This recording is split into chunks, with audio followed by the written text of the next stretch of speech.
Hi, Felina here to talk about the difference between a virtual assistant or even a live assistant at that and an intern.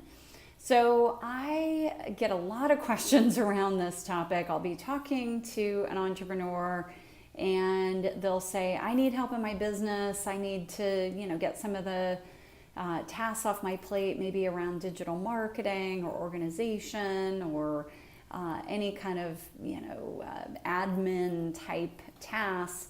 And so they'll say, I'm going to get an intern. So I'm going to tell you the problem with that. Number one, if you bring an intern on, they're usually only going to be with you for 3 months, which is a quarter or a semester, a little longer if it's a semester program, 4 months. But it's going to take time to get that student up to speed in what you need them to do. So you only have a short period of time with them. And so if they are doing something that is administrative related, again, it's going to take time for you to teach them on how to do that.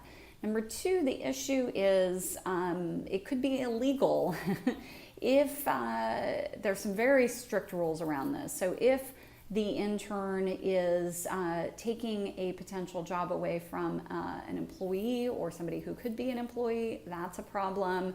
If they are doing kind of mundane things like filing or organization of electronic files or things of that nature, and it's not providing a true learning experience for them, that could be a problem as well.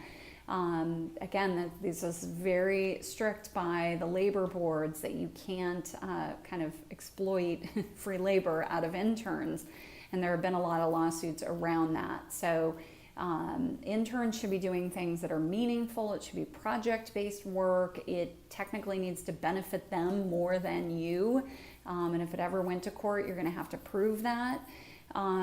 So I really, really advise you not to bring on an intern if you need to get some admin work done.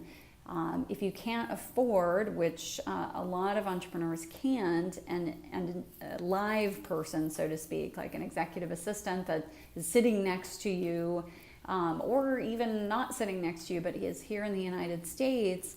The other problem you run into is a lot of folks try to get away with that person as a contractor because it's certainly cheaper than making them an employee.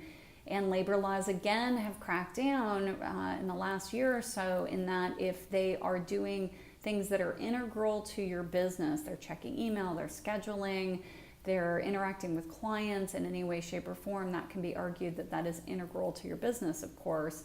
And therefore, at least in the state of California, they would have to be deemed an employee if you are in California, even if they are not in California. But they're U.S. based. So you've got some challenges there as well, in that if they ever decide to come after you and report you to the labor board, it could be found that they should have been an employee. So I'm advocating for the answer here is consider outsourcing some of your back office digital marketing tasks in your business to somebody outside of the U.S. And the Philippines is really one of the best places to do that.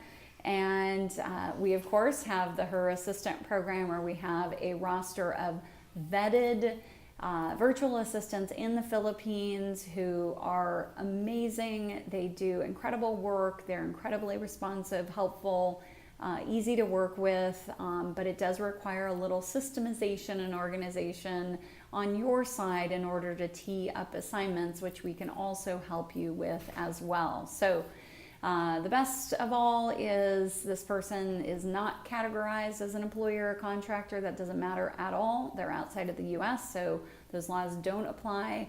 And the hourly wage for these individuals is anywhere from $5 to $7 an hour, which is absolutely incredible.